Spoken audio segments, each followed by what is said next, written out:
Assalamualaikum warahmatullahi wabarakatuh. Halo, salam jumpa lagi di channel ini.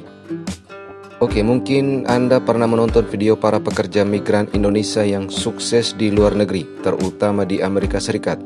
Seperti kisahnya Ibu Misia Radi, Mas Heri, Mas Fatih Bawazir, Ibu Tati Wuryanti, Mbak Elvira, dan masih banyak kisah-kisah pekerja Indonesia yang lain dan sukses di negara orang.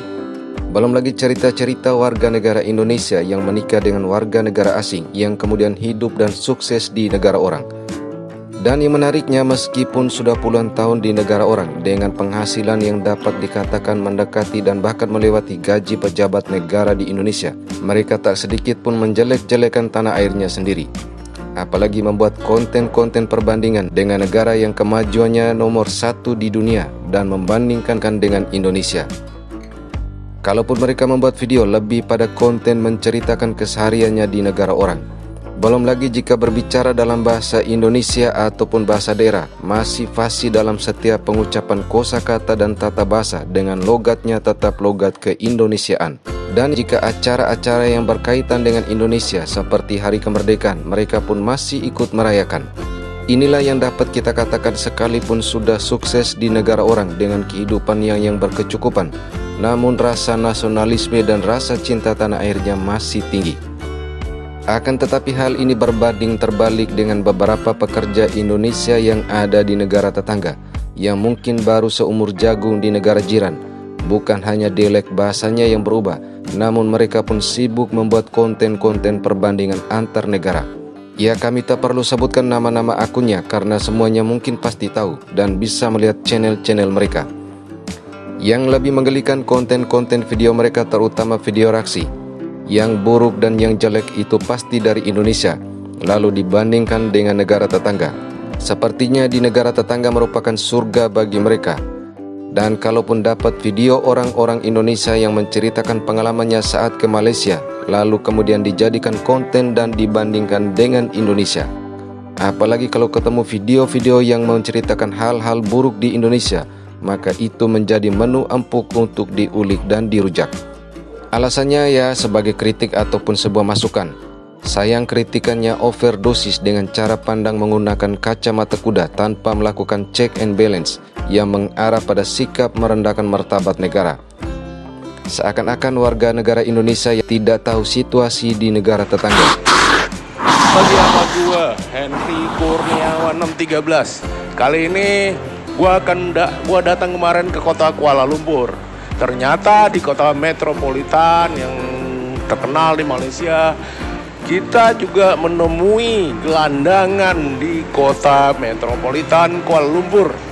Dan mereka juga sama dengan yang ada di Indonesia. Malah lebih sadis lagi, mereka ada di tengah pusat kota Kuala Lumpur.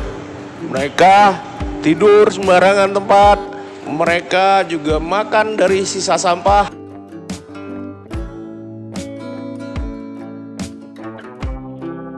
Di kawasan kediaman yang tidak ubah seperti pusat pelupusan sampah.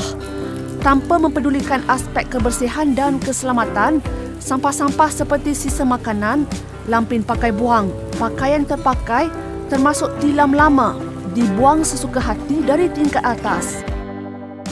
Padahal di sana juga ada kemiskinan, daerah kumuh, pengangguran, masalah pendidikan, orang yang terlantar, penyakit sosial kemasyarakatan, masalah lingkungan hidup, bahkan persaingan antara imigran dengan orang pribumi dan masalah perkauman.